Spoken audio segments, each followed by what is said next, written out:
자, 포트의 참견으로 여러분의 사연과 포트 점검을 의뢰를 해주시면 전문가분들께서 포트의 참견을 통해서 부자 포트로 대변신을 시켜드리겠습니다. 자, 돈이 모이는 포트와 함께하고 싶으신 분들은 현재 화면에 나가고 있는 메일 주소로 보유 종목 등을 적어서 보내주시면 되겠습니다. 자, 그리고 메일은 24시간 열려 있으니까 많은 분들의 참여 기다리고 있겠습니다. 안녕하세요. 투데이 안경 코리아 마켓 박건입니다. 안녕하세요. 박수진입니다. 오늘 하루도 수고 많으셨습니다. 6개월 만에 최대치를 기록한 미국 3월 소비자 물가지수로 금리 불확실성은 더욱 커졌지만 외국인의 러브콜에 코스피는 반등하며 빨간불로 마무리했습니다. 하지만 코스닥은 4거래일 연속 하락세로 오늘도 반등에 성공하지 못했는데요. 외국인 러브콜이 기대되는 내일의 주도주 투데이 한경 원픽으로 먼저 만나보시죠.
네, 연속성 있게 시장을 이끌 주도주를 만나보는 시간 투데이 한경 원픽입니다. 오늘 투데이 한경 원픽은 점점 더 인간처럼 차세대 AI의 게임 체인저는입니다. 오픈 AI와 메타가 인간처럼 생각하는 인공지능으로 향하는 중요한 단계인 추론과 계획이 가능한 새로운 AI 모델 출시를 앞두고 있는 것으로 알려졌습니다. 빅데이터 수집과 대화 수준에서 벗어나 실제로 추론하고 계획해서 복잡한 임무를 수행할 수 있는 인공지능을 볼 수 있을 것이란 전망인데요. 최근 화제가 된 일론 머스크 테슬라 CEO의 인간보다 똑똑한 AI가 내년 안에 나올 수 있다는 발언의 현실화 가능성이 커졌습니다. 오늘 투데이 한경 원픽 김성준 다올투자증권 이사와 함께 자세히 얘기 나눠보겠습니다. 어서 오세요. 네, 안녕하세요. 네, 생성형 AI 등장 이후 우리의 예상보다 더 빠르게 산업이 확장되고 있고 관련 기술들도 계속해서 가속이 붙는 느낌입니다. 오픈 AI와 메타의 신모델이 등장할 때 시장에 어떤 파급 효과들을 낳게 될까요? 일단 메타가 향후 몇 주 안에 라마 3를 출시할 계획을 밝혔고요. 또 이제 오픈 AI도 GPT-5를 또 상반기 내에 출시를 할 거라고 얘기를 했고요. 앨런 머스크 역시도 내년에 인간을 뛰어넘는 똑똑한 AI가 나올 거다라는 것이 최근에 이제 많이 좀 알려진 그런 뉴스들인데요. 점차 이제 그 영화에서나 보던 세상이 지금 이제 계속해서 더 빠르게 지금 가속화되고 있는 상황이고 한편으로는 두렵기까지도 한 그런 이제 빠른 변화의 모습인데요. 기본적으로 이 메타와 같은 이런 업체들이 천문학적인 금액을 투자를 좀 하고 있고 더 이상 다른 회사가 추격하기 힘든 진입하기 어려울 정도의 속도를 내고 있는데요. 이렇게 되면 당연하게 자연스럽게 데이터 센터의 수요가 늘어날 수밖에 없는 부분들이고요.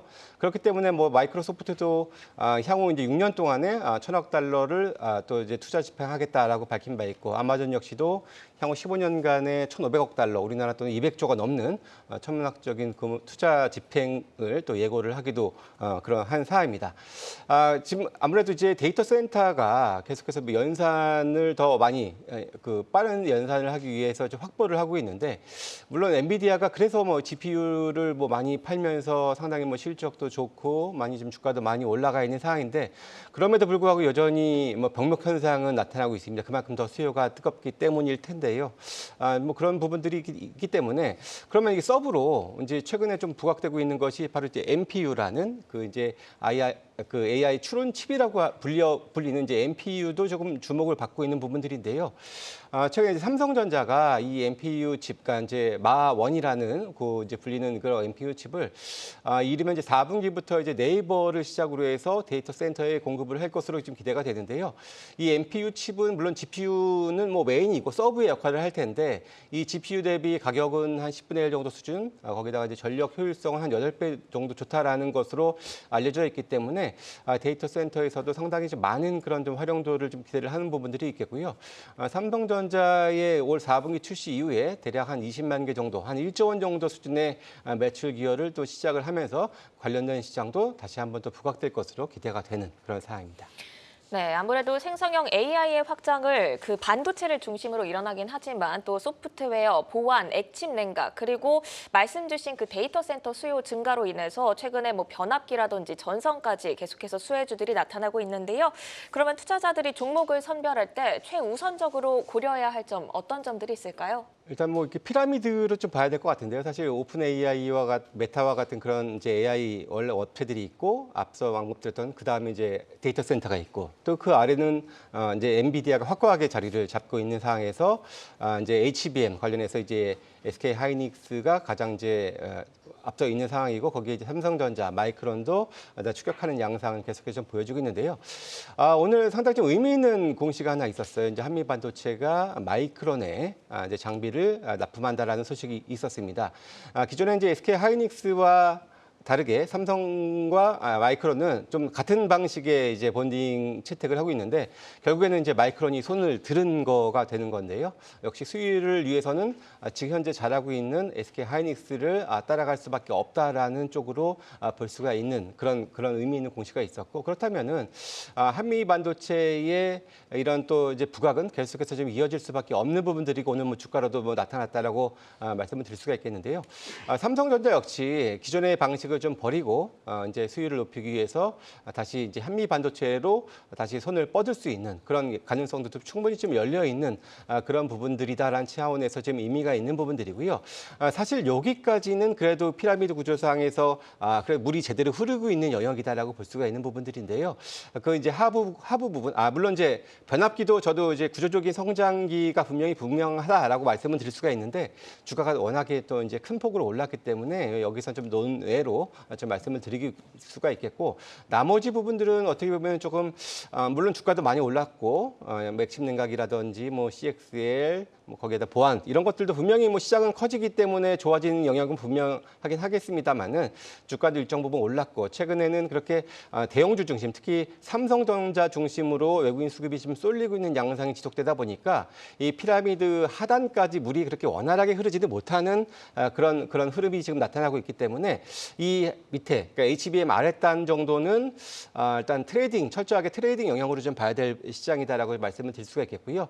그 윗단 HBM까지는 그래도 조정 시에는 충분히 한번 접근 가능한 그런 영역이다 이렇게 분리를 해서 말씀드릴 수 있겠습니다.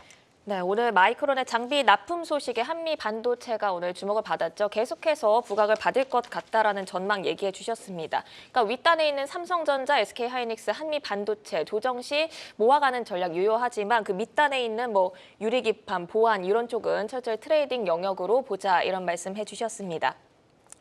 오늘 KB증권이 삼성전자에 대해서 AI 주식 중에 가장 싸다라는 의견을 내놨습니다.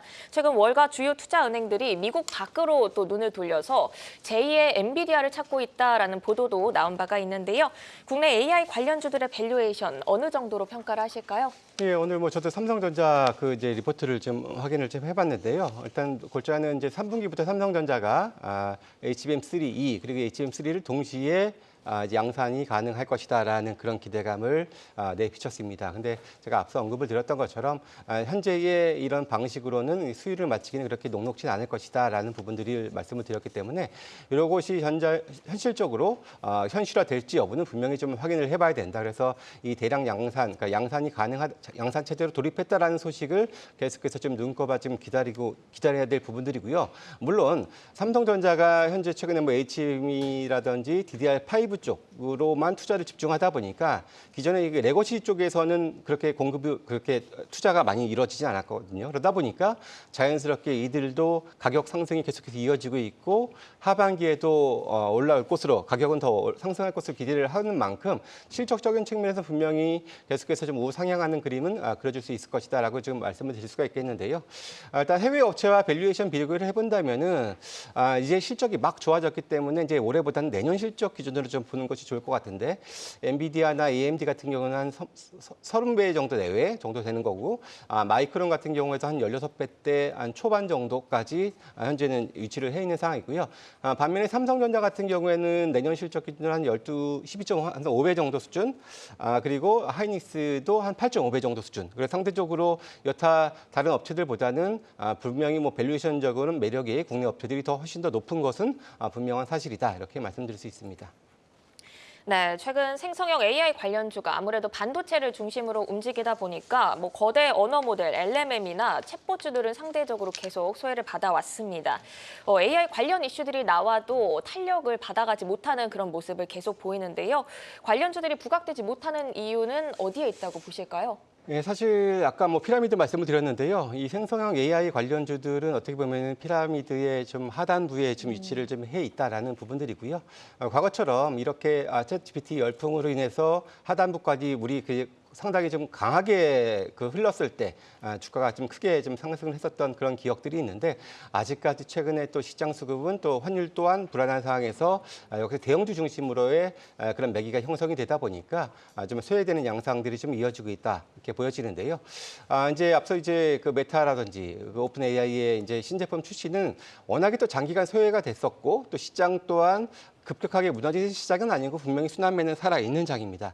그런 차원에서는 다시 한 번의 순환매 가능성은 있는데 당장에 이게 바로 부각될 건 아니기 때문에 일단 철저하게 그 관련해서 좀 준비를 해볼 필요는 있겠다라고 좀 말씀을 드릴 수가 있겠는데요.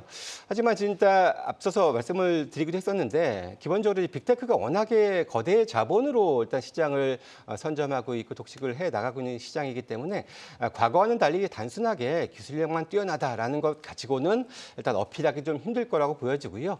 어느 정도 수익 창출을 좀 해 나가는 기업들도 분명히 존재하거든요. 그래서 그들 기업들이 그래도 피라미드를 굳이 나눈다면은 실적이 조금 더 좋은 회사들이 피라미드보다 그 하단보다는 조금 더 윗단에 위치를 해 있을 것으로 보여지기 때문에 향후 순환매가 온다면은 그들 중심으로 한번 관심 있게 볼 필요는 있겠다. 이렇게 정리를 해드릴 수 있겠습니다. 네, 아무래도 반도체 중심으로 이제 부각이 되기 때문에 챗봇 관련주들은 소외가 될 수밖에 없었지만 순환매 수급이 유입될 가능성이 있다. 그쯤에는 수익 창출 능력이 있는 그런 기업 중심으로 선별을 해보자 이런 말씀 남겨주셨습니다. 보통 AI 챗봇주를 분류할 때 뭐 거대 언어 모델, 음성 인식 그리고 이미지 이런 다양한 수익 모델이 있는데 이익 모델로 볼 때는 가장 높은 점수 어떤 모델에 줄 수 있으실까요?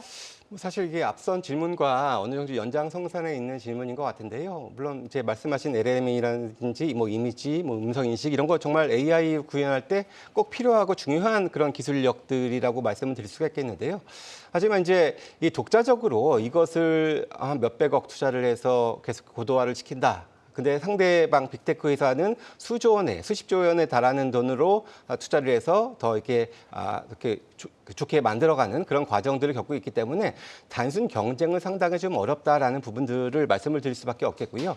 이제는 단순히 기술력만 구현할 수 있는 능력을 갖고 있는 것이 아니라 빅테크 회사와 어느 정도의 좀 연관고리를 갖고 같이 좀 코업해 나갈 수 있는 그런 협력 관계를 좀 구축해 나갈 수 있는 회사들을 좀 봐야 될 것 같은데요. 실례로 우리가 한국형 AI에서 가장 주목받는 회사가 바로 네이버잖아요. 그런데 네이버가 사실 최근에 주가 흐름만 봐도 알 수 있을 것 같아요.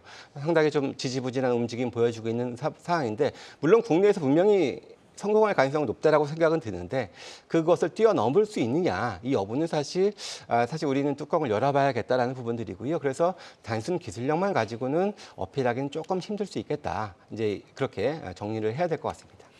네, 말씀 주신 것처럼 뭐 기업들이 실질적으로 빅테크사와 어떤 연결고리를 갖는지가 그게 중요하다는 말씀을 해주셨는데 그러면 어떤 연결고리를 보유했을 때 확실한 모멘텀으로 볼 수 있을까요?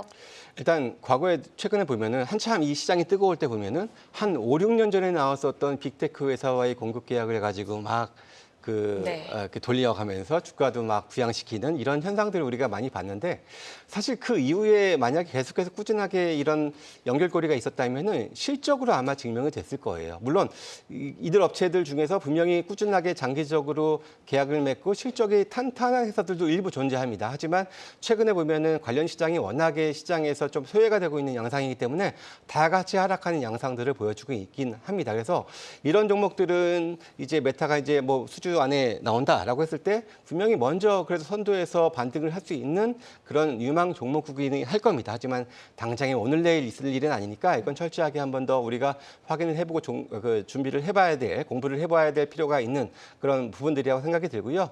결론적으로는 역시 이제 실적이 따라줄 수 있는 빅테크와의 강한 연결고리를 유지할 수 있는 회사 이런 것들을 한번 찾아보자 말씀드립니다. 네, 그렇다면 차세대 AI 출시를 앞두고 이사님이 보고 계시는 AI 챗봇주 중에 원픽 종목 소개해 주시죠. 사실 아까 이제 피라미드를 말씀을 드렸을 때 아직까지 물이 흐르고 있는 영역, 이제 HBM까지 제가 주로 말씀을 드렸었는데요. 오늘 같은 경우에도 이제 삼성전자, SK 하이닉스를 중심으로 여전히 뜨거운 수급을 보여줬었고요. 거기에다가 한미반도체의 공급 계약 소식으로 뜨거웠었고 그러다 보니까 역시 SK 하이닉스의 이 HBM 쪽이 되는 시장이구나라는 인식을 다시 한번 품어주면서 SK 하이닉스 밸류체인 회사들이 상당히 좀 강한 주가 움직임을 좀 보여줬었는데요.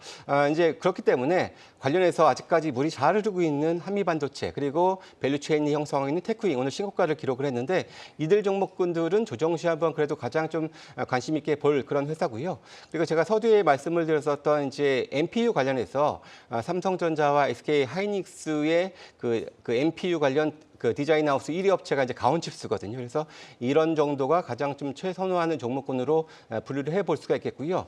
순수하게 이 챗봇 관련한 종목군들 중에서는 그래도 실적이 살아있는 종목군들을 봐야 된다라고 말씀을 드렸는데요. 일단 폴라리스 오피스가 작년부터 이 챗GPT 관련해서 오픈스토어에 이제 그 출시를 하면서부터 실적은 상당히 좀 크게 좀 형성되는 그런 움직임을 보였기 때문에 관련해서 어떻게 보면은 이들 종목군들 중에서 그러니까 테마가 다시 한번 형성이 된다면은 폴라리스 오피스와 같은 종목군들이 어떻게 움직이느냐를 가장 좀 유심히 좀 봐야 될 것으로 보여지고요. 이외에도 뭐 실적이 개선되는 회사들이 있습니다. 뭐 한국과 컴퓨터라든지 또 메커스라든지 이런 종목들도 있는 부분들이고 또 마지막으로 이제 롯데정보통신도 마찬가지로 그룹 내에 이제 AI 관련해서 탄탄하게 이제 실적이 작년 하반기부터 좋아지기 시작을 했고 이런 투자는 지속이 됐기 때문에 실적은 밑받침되고 있는 상황이고요. 거기에다가 자회사 칼리버스의 메타버스 관련된 이런 기대감이 이제 상반기 내 시작될 것으로 보여지기 때문에 어떻게 보면 가장 밸류에이션 싼 종목이 바로 롯데정보통신이기 때문에 이들 회사들이 시장을 먼저 주도하는지 여부에 따라서 이 테마가 다시 한번 형성이 되는지 여부를 판가름할 수 있지 않겠냐 말씀드릴 수 있겠습니다.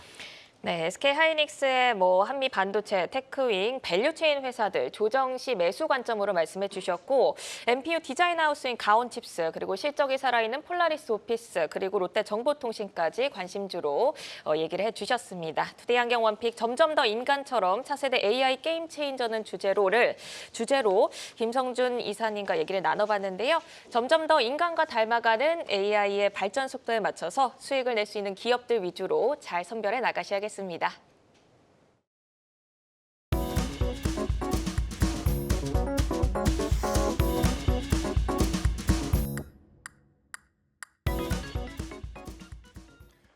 본격 전국민 부자 포트폴리오 만들기 프로젝트 포트의 참견입니다. 자, 포트의 참견으로 여러분들의 사연과 포트 점검을 의뢰해 주시면 전문가들이 적극적인 참견을 통해서 부자 포트폴리오로 대변신을 시켜드리겠습니다. 자, 포트의 참견에 함께하고 싶으신 모든 투자자분들은 지금 화면으로 보고 있는 메일 주소로 여러분들의 보유 종목 그리고 궁금한 것들을 보내주시면 되겠습니다. 자, 메일은 24시간 열려 있습니다. 언제든지 궁금한 게 있으면 편안하게 보내주시면 되겠습니다. 자, 본격 전국민 부자 포트폴리오 만들기 프로젝트 포트의 참견. 오늘 주인공 만나보도록 하겠습니다. 자, 40대 남성분이시고요. 오늘 주인공은 고백님이 되겠습니다. 자, 고백님의 포트폴리오인데요. 투자 자산 500만 원으로 비중은 주식 90%, 현금 10%입니다. 총 5개 종목에 분산 투자를 하셨고요. 아모레 퍼시픽이 28%로 가장 높은 비중을 차지하고 있습니다.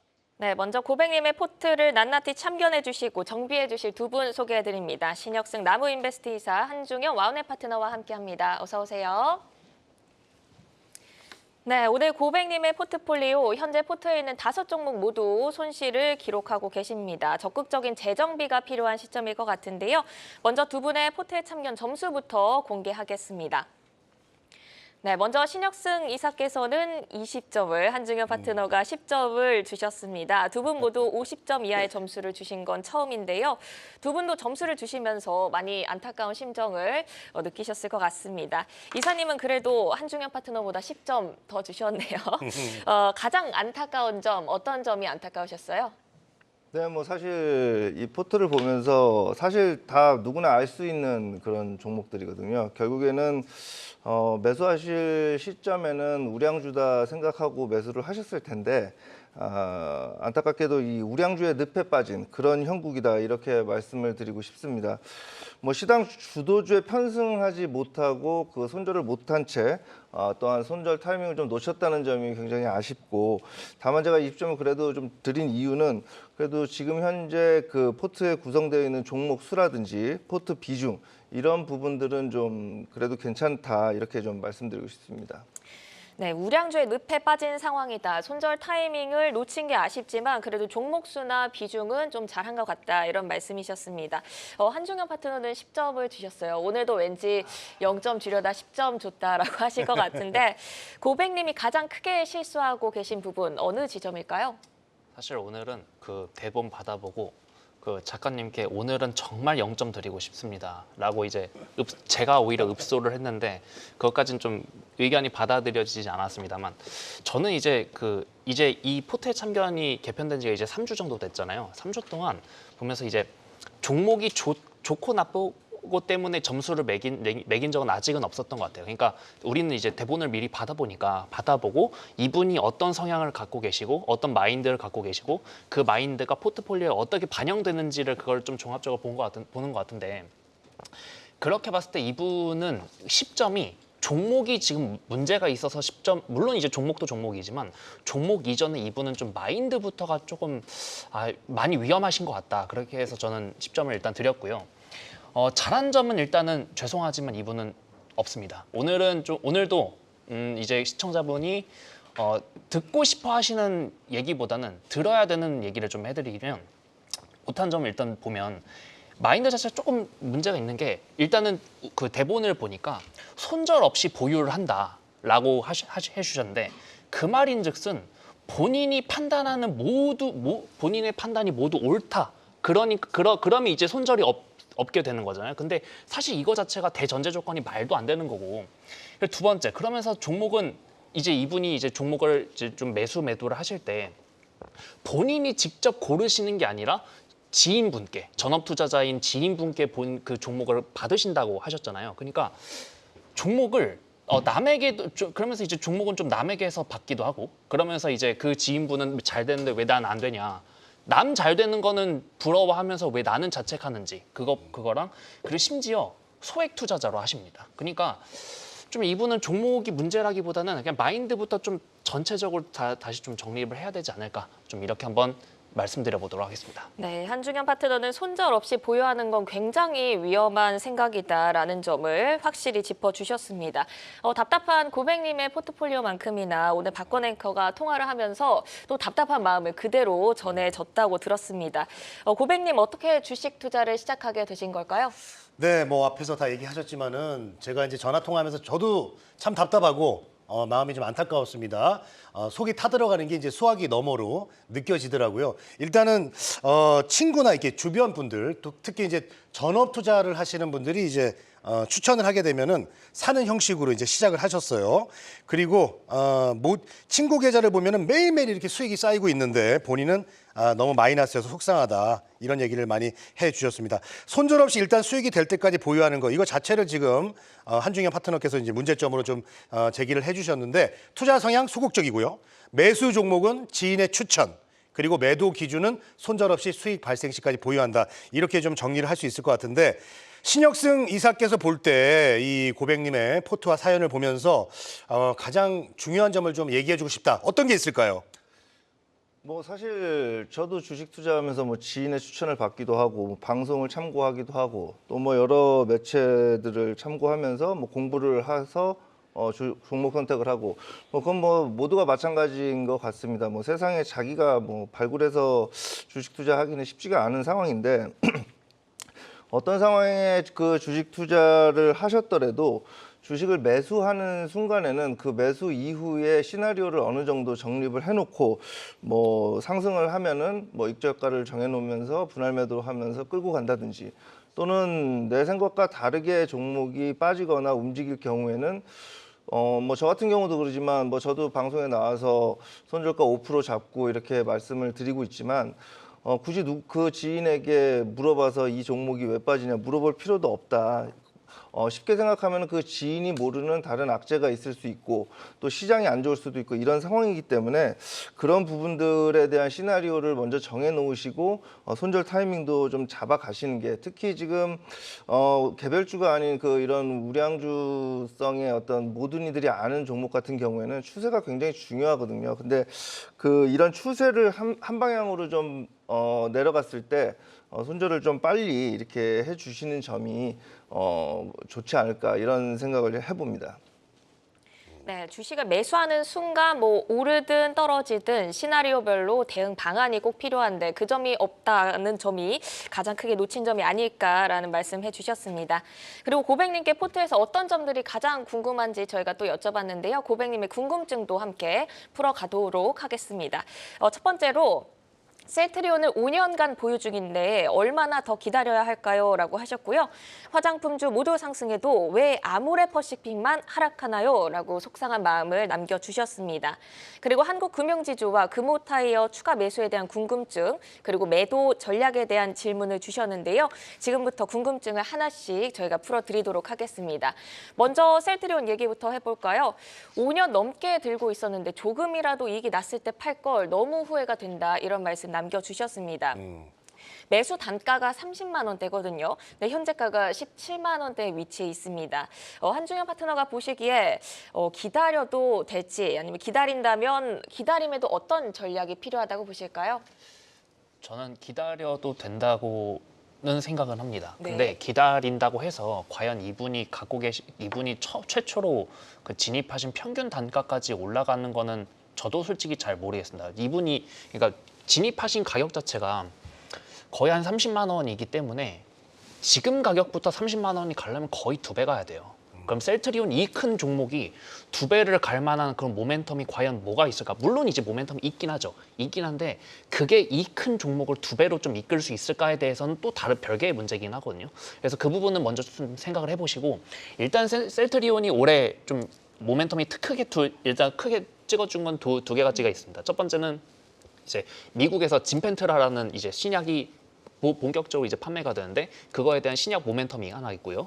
그리고 두 번째가 이제 이게 좀 더 클 것 같습니다. 이게 연말에 셀트리온 제약이랑 최종 합병해서 통합 셀트리온 법인으로 아마 이제 한 내년부터 이제 본격적으로 좀 이제 그게 거래가 재개될 텐데 그 앞두고 이제 조금 기대감을 오를 수가 있거든요. 그 두 가지 기대감을 좀 보시고 좀 플레이를 하시면 좋을 것 같은데 이제 저라면 오히려 조정을 줄 때 지금 이제 제가 지난주도 말씀드렸지만 한 4월 중하순부터 5월 초까지는 제약바이오 전체적으로 한번 흔들릴 수가 있거든요.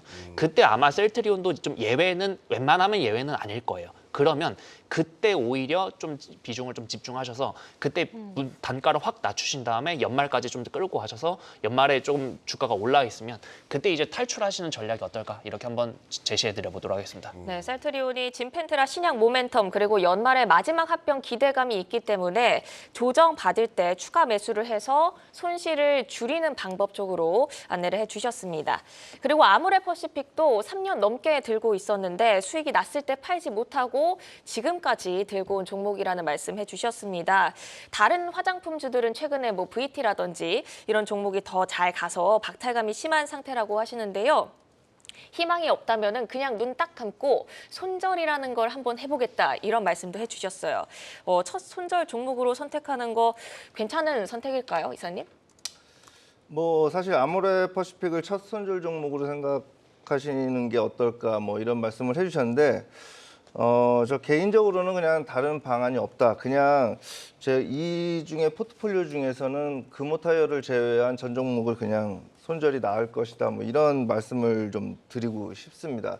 지금 시장이 지금 어느 정도 그 뭐 코스피, 코스닥 조금 뭐 코스닥 같은 경우는 좀 금리나 후퇴로 인해서 조금 조정세를 받고 있는데 그러면 이제 반도체 섹터들이 좀 반등이 나왔고 향후에 또 이제 그 바이오 섹터들도 뭐 상승할 수 있는 가능성이 높기 때문에 제 생각에는 시장이 상승했을 때 시장보다 더 많은 높은 퍼포먼스를 내기 위해서는 제가 볼 때는 지금 가지고 있는 종목들보다는 시장에 지금 주도하고 있는 그리고 그런 섹터들로 좀 종목 교체하시는 게 좀 바람직하지 않을까 이런 말씀을 드리면서 제 생각에는 뭐 현대차나 기아 이런 그 자동차 섹터들이 지금 현재는 좀 좋기 때문에요. 금호 타이어를 제외하고는 전 종목을 그냥 손절을 하고 종목 교체하시는 게 낫지 않을까 이런 말씀 드리고 싶습니다. 네.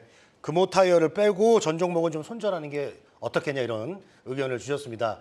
자, 그리고 이 한국금융지주 얘기를 좀 해볼 텐데, 자, 밸류업 좋다고 해서 밸류업 관련주 들어가신 분들 정말 많이 계실 것 같습니다. 자, 그런데 고백님은 이 한국금융지주 더 사볼까요? 근데 이 밸류업하고 한국금융지주가 어떤 상관관계가 있냐 이런 또 질문도 해주셨습니다. 자, 한중현 파트너한테 좀 물어보겠습니다. 이 한국금융지주 더 사도 좋은 자리일지 고백님을 위해서라도 밸류업에 대해서 좀 더 설명을 해주신다면 어떨까요?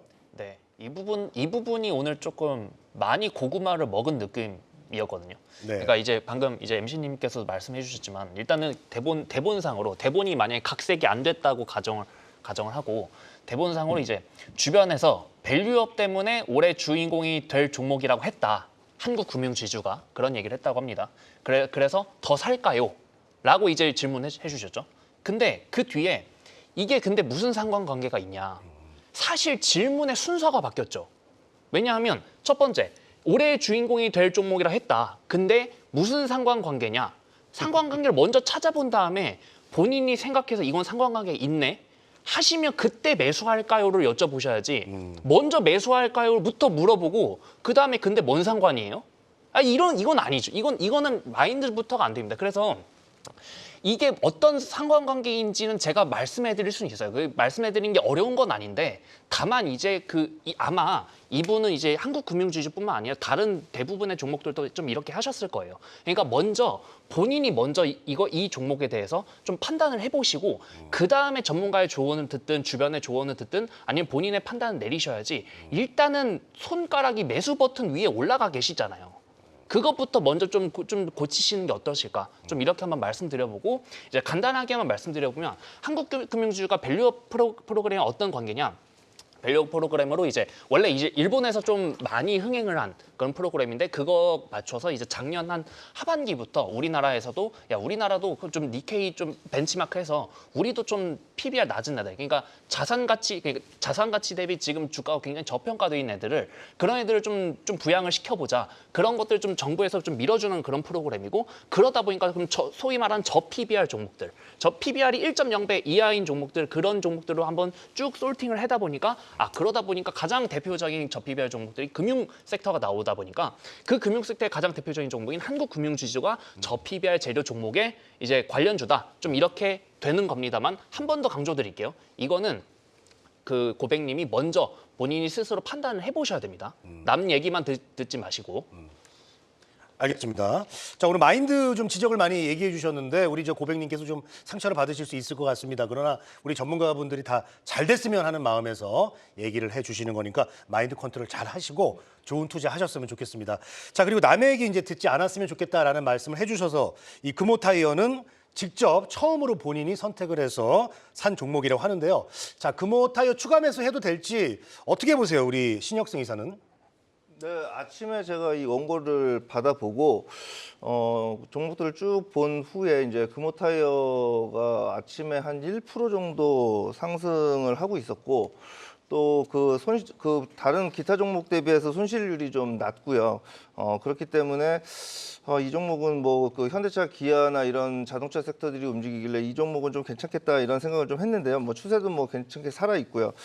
제 생각에는 뭐 지금 현재 비중에서 조금 더해서 좀 20% 정도 수준까지 맞춘 후에 제가 볼 때는 뭐 지금 보니까 거의 매수한 금액 정도까지는 왔거든요. 그래서 조금 더 반등하고 이럴 때는 사실 그 타이어 섹터들이 지금 성장성이 있을까를 고민해 보면은 좀 갸우뚱하는 그런 생각도 좀 듭니다. 그렇기 때문에 제 생각에는 20%까지 비중을 채우셔도 제 생각에는 무난할 것 같고 거기에서 반등 시 매도하는 것이 좋겠다 이렇게 말씀드리고 싶습니다.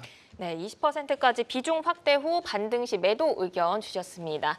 마지막으로 종목을 추천해준 친구도 고백님과 같은 종목을 샀는데 그분은 다 수익을 보고 팔았다 이런 말씀 주셨습니다. 이유가 뭘까라고 생각을 해보니까 자기가 수익일 때 파는 타이밍을 몰라서 그런 것 같다 이런 말씀을 해주셨거든요. 아무래도 뭐 수익이 나기 시작하면 더 올라갈 거라고 또 생각해서 안 팔고 있고 또 내려가면 또 올라갈까 봐 또 냅두고 이래서 못 파시는 것 같습니다. 많은 분들도 이 매도 타이밍에 대해서 궁금하실 것 같은데 올라갈 때 수익을 어떻게 확보하면 좋을지 한중현 파트너가 좀 얘기를 해주실까요? 사실 그 문제가 아닌 것 같습니다. 이분은. 그러면 어떤 문제일까요? 네. 이분이 왜 모르시는지는 이분은 모르시는데 저는 알 것 같아요. 왜냐하면 이분은 어쨌든 친구 말 듣고 사실상 이분 종목이 아니라 친구 종목이잖아요. 친구는 본인 거니까 친구는 기준이 있어요. 근데 이분은 이분 게 아니다 보니까 기준이 없는 겁니다. 제가 봤을 때는 그렇습니다. 그래서 한 번 더 강조드리지만 본인의 기준대로 이제 매도를 하셔야 그래야 이제 좀 대응이란 걸 하시고 그러지 본인에 대한 기준 자체가 없다 보니까 그냥 손절도 없이 그냥 마냥 기다리고 수익일 때도 그냥 마냥 기다리고 기준이 없다 보니까 저는 좀 이렇게 한번 말씀드려 보도록 하겠습니다. 네, 그럼 본인의 기준으로 뭐 매수를 하든 매도를 해야 되는데 그러면 한중현 파트너의 기준은 어떻게 되세요? 많은 분들이 물어보실 것 같아요. 기준 좀 이런 것도 많이 여쭤보시긴 하거든요. 근데 이것도 좀 되게 좀 공격적인 얘기일 수도 있어요. 공격적인 얘기일 수도 있는데 그냥 오해 말고 들어보시면 저는 일단은 이분 이제 그 포트폴리오가 총 투자 금액이 500만 원 정도잖아요. 아마 근데 그 500만 원이 가용 현금의 100%는 아닐 거란 말이죠. 완전 굉장한 소액이니까. 저는 제 주변 분들 다 포함해서 어떻게 처음 투자하신 분들께 어떻게 얘기하냐면 가용 현금의 100% 다 하라고 하세요. 정말요? 그러면 본인이 스스로 공부해요. 왜냐면 본인 돈 큰 돈이니까. 근데 돈이 작은 돈으로 하다 보면 좀 하다가 에이 안 되네 하고 그냥 포기해 버립니다. 그리고 이제 주식장을 떠나버리세요. 그래서 오히려 본인이 제일 공부를 열심히 할 때는 본인 돈이 다 들어가 있을 때가 제일 공부 열심히 할 때거든요. 저는 그런 걸 한번 권해드리고 싶어요. 그래서 본인이 진짜 주식 투자로 뭔가를 이뤄보고 싶으시면 좀 절박한 마음이 어떻게 보면 절박한 마음이겠죠. 절박한 마음으로 진짜 비중 100% 다 하셔서 본인 스스로 공부를 해보시는 게 그게 오히려 그 실력 성장에 조금 더 도움이 될 수도 있습니다. 네, 이렇게 고백님이 직접 의뢰하신 궁금증까지 저희가 다 해소를 해드렸습니다. 그러면 두 분의 적극적인 포트의 참견 이제 들어보겠습니다. 신혁승 이사의 포트의 참견부터 들어볼까요? 네, 대부분의 종목에 대해서 매도 의견을 주셨습니다. 환승 종목으로 여러 가지 종목을 가져와 주셨는데 좀 더 자세히 설명 부탁드릴게요. 네, 옆에 지금 한 매니저께서 잘 말씀을 해주셨는데 저도 뭐 누차 강조하는 얘기가 그 비중을 낮게 하고 그 계좌의 포트폴리오라는 미명 아래 그 종목 수를 늘려갖고 작은 비중들을 주식들을 갖고 있으면 신경을 안 쓰거든요. 그게 올라도 큰 수익을 날 수가 없고 내려가면 내려가는 대로 계좌에 이게 이 정도는 뭐 하고 방치하게 되고 이런 식이 되는데 제가 첫 소절에 말씀드렸지만 이분은 그래도 종목 수는 그래도 많지가 않고 적은 금액임에도 5종목으로 딱 해서 그 부분은 좀 좋다고 말씀을 드렸는데 어쨌건 간에 지금 시장의 어떤 주도 섹터의 어떤 종목들을 좀 편입을 하는 것이 좋겠다 이런 말씀을 드립니다. 뭐 아모레퍼시픽 같은 경우도 다른 화장품주들은 다 오르는데 왜 안 오르느냐 이렇게 말씀을 하시는데 그래도 뭐 최근에 그래도 좀 상승을 좀 보여줬거든요. 조금 눌려 있지만 그런 부분 워낙 이제 높게 사셔서 그런 부분이 좀 안타깝긴 하고요.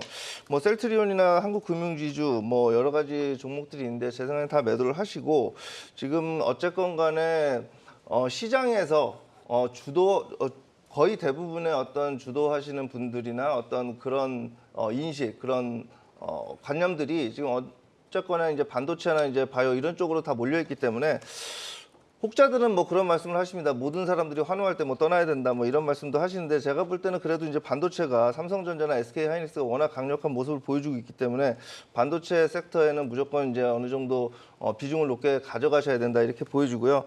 뭐 여러 가지 종목들이 금일 반등을 해서 어떤 종목을 말씀드릴까 했는데 뭐 하나마이크론 정도를 아모레퍼시픽 대신에 종목 교체를 하고 또 이제 바이오 같은 경우는 여러 종목들이 있는데 지금 부침이 좀 심하기 때문에요. 또 오늘 밤에 이제 PPI가 발표되면 제 생각에는 금리나 후퇴 이슈로부터 어느 정도 이제 마무리가 될 것으로 이렇게 생각이 됩니다. 그렇다면 제가 이제 알테오젠 같은 종목을 설 그 특집 방송 때 말씀을 드리고 뭐 3배 가까이 지금 뭐 올라왔다가 뭐 지금 잠깐 눌려 있는 상태인데 지금에도 그 알테오젠이라는 바이오 대장주를 어느 정도 좀 15% 정도 셀트리온 매도 셀트리온보다는 차라리 알테오젠이 낫지 않을까 편입을 하시는 게 좋을 것 같고요. 그리고 뭐 한국 금융지주보다는 또한 이제 로봇 섹터 하나, 뭐 계속 뭐 말씀을 드리지만 레인보우 로보틱스라든지 또 이제 금호타이어는 아까 말씀드린 대로 비중 확대 후 어쨌건 간에 반등시 매도가 낮겠고요.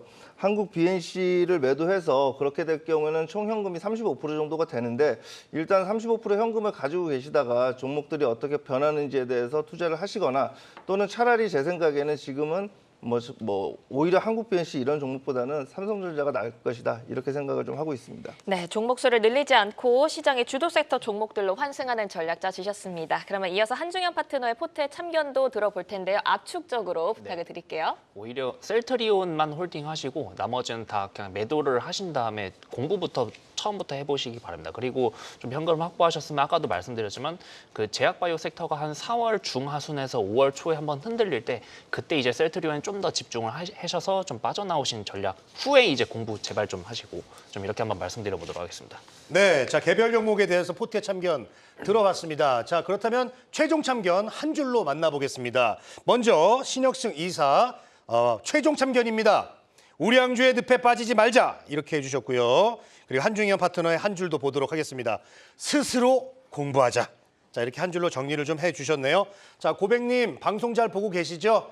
오늘 이 두 분의 우리 전문가들의 포트의 참견이 앞으로 좀 이 포트를 발전시키는 데 있어서 큰 도움이 됐으면 좋겠고요. 고백님처럼 함께하고 싶으신 분들은 이 화면에 메일 주소로 언제든지 궁금한 것들 보내주시면 되겠습니다.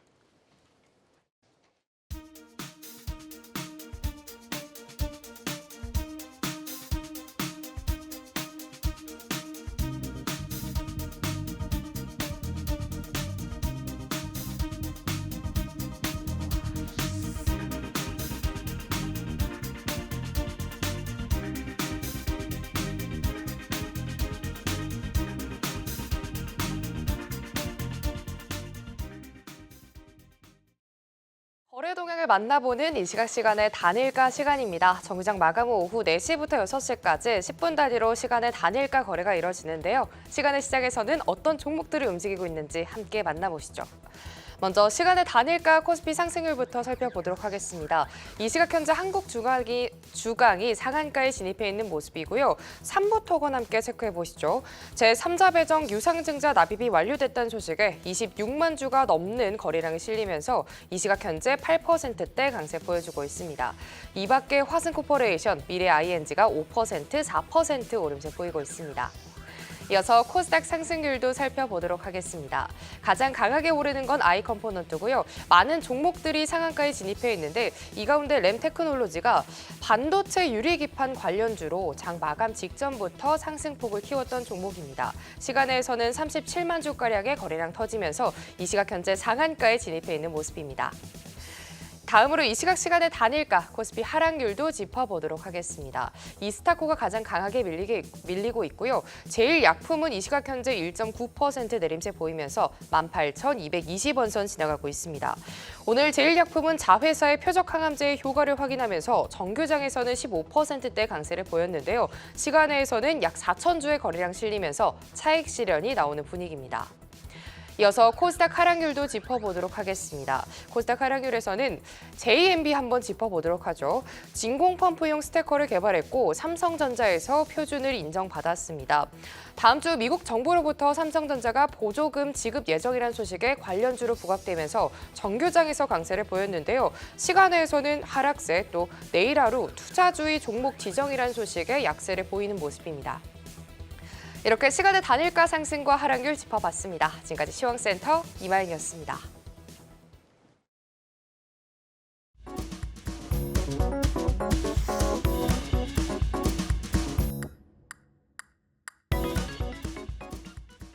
내일은 어떤 종목이 시장의 주인공이 될까요? 주도주로 떠오르게 될 주인공을 미리 만나보는 내일장 101입니다. 자, 오늘의 내일장 101 화면으로 보겠습니다. 자, 신혁승 이사는 알테오젠, 그리고 한중현 파트너는 에이프로젠을 가지고 왔는데요. 자, 신혁승 이사 내일장 101 알테오젠 먼저 만나보도록 하겠습니다. 자, 2월부터 시작된 랠리 한풀 꺾인 상태입니다. 지금 다시 알테오젠을 좀 봐야 될 이유가 있을까요? 네, 뭐 사실 알테오젠 하면 뭐 제가 여기서 설명드릴 필요가 없이 뭐 주식 투자에 어느 정도 많이 하신 분들은 뭐 다 아실 거예요. 그래서 뭐 특별한 내용은 없고 바이오 대장주로서 지금 그 최근에 코스닥의 하락을 이끌었던 미국의 이제 금리 인하 그 후퇴로 인해서 지금 성장 섹터들이 많이 죽었는데 금일 이제 그 반도체 섹터들이 어느 정도 반등을 줬고 그 다음은 좀 바이오 섹터가 그 바통을 이어받지 않을까 이런 생각을 좀 해봅니다. 알테오젠 같은 경우는 아무래도 이제 바이오 대장주로서 HLB와 이제 코스닥의 어떤 지수를 이끌고 있는 그러한 종목인데 지금 시점에서는 코스닥 지수가 많이 하락한 상태에서 각 섹터별 대장주들에 투자하는 것이 옳다 이런 생각을 하면서 알테오젠을 가지고 왔습니다. 또한 이제 말씀 계속 드리지만 금리 인하에 대한 어떤 기대감 이런 것이 어느 정도 지금 주가에 어느 정도 다 반영이 됐다. 어느 정도는 그런 생각을 좀 하고 있기 때문에 지금 고점 대비해서 눌림이 이제 진행된 상황에서 어느 정도 바닥을 잡고 있고 이런 상황에서 재차 상승을 좀 기대한다.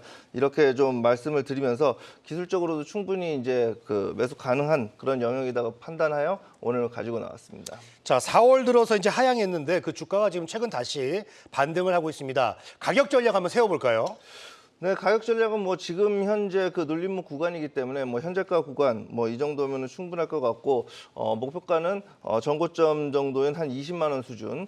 그리고 이제 손절가는 보통 제가 이제 말씀드리면 매수가 대비해서 보통 한 5% 정도 손실이 나면 그냥 손절하는 것으로 말씀을 드렸지만 이 종목 같은 경우는 그래도 또 탄력도 있기 때문에 오늘은 손절가를 한 15만 5천 원으로 한번 말씀드려 보겠습니다. 네. 가격 전략 한번 세워봤고요. 한중현 파트너 내일장 101 보겠습니다. 에이프로젠입니다. 알테오젠이 이제 대장주였다면 에이프로젠, 중용주로 이제 최근에 주목도가 높은 종목입니다. 오늘 101으로 꼽아주신 이유가 어떤 게 있을까요? 네, 일단 포인트로는 미중 바이오 갈등의 이 진짜 찐수혜인 것 같아서 한번 갖고 와봤습니다. 네네.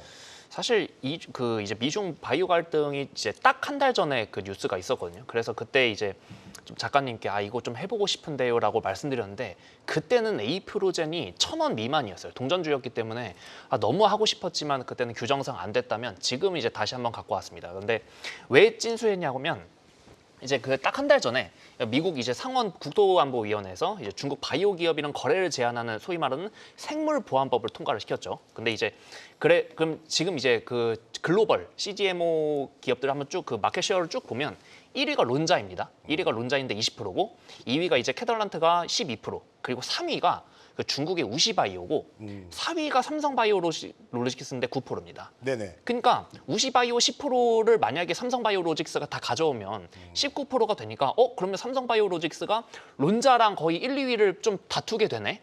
좀 이런 씀으로 이제 그때 당시 이제 그 삼성바이오로직스랑 셀트리온이 같이 갔는데, 근데 여기서 한 가지 좀 생각을 해봐야 될 거는 우시바이오의 배양 방식이랑 삼바랑 셀트리온의 배양 방식이 다릅니다.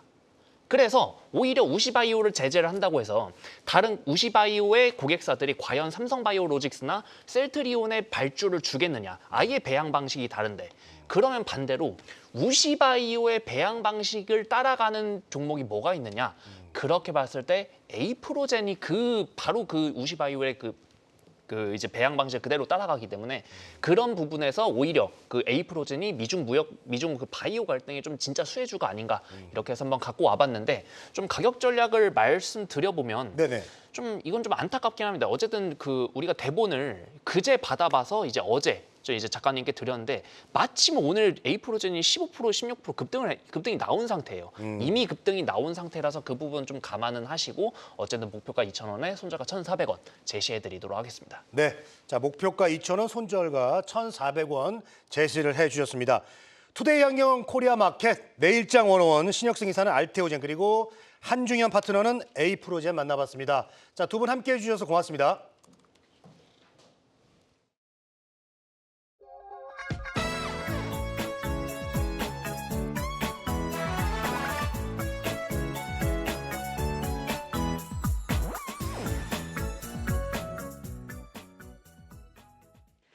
글로벌 증시 브리핑 전해드립니다. 디플레 우려에도 불구하고 중화권 지수가 상승 마감에 성공했습니다. 사계 지수가 0.2% 강보 앞 선전도 0.03% 9,300포인트를 지켜내면서 마감했고요.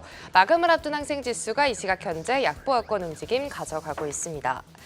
중국의 체감 경기를 반영하는 3월 CPI가 0.2%, 0.1% 상승했습니다. 중국의 부동산 침체도 여전하고 구직 시장에 약한 가운데 춘제 기간에 반짝 살아난 내수 회복이 여전히 쉽지 않아 보이는데요. CPI는 시장의 예상치인 0.4%에 미치지 못했고요. 또 생산자 물가 지수도 2.8% 하락했습니다. 이어서 유럽 개장 상황도 알아보도록 하겠습니다. 이 시각 현재 닥스 지수가 0.06%, 약보합권에서 방향성을 찾아가는 모습이고요. 까크 지수는 상승 출발에 성공했습니다. 오늘 밤 유럽에서는 유럽은행의 기준금리 결정 일정이 있습니다. 앞서 ECB는 지난달까지 4차례 연속 기준금리를 동결했고요. 오늘도 기준금리를 동결할 거란 전망이 있지만 그래도 한 번 더 체크해 보시면 좋겠습니다. 지금까지 글로벌 증시 브리핑 이마영이었습니다. 투데이 환경 코리아 마켓은 방송 후에도 유튜브에 포트의 참견 검색하시면 다시 보실 수가 있습니다. 오늘도 함께해 주신 여러분 고맙습니다.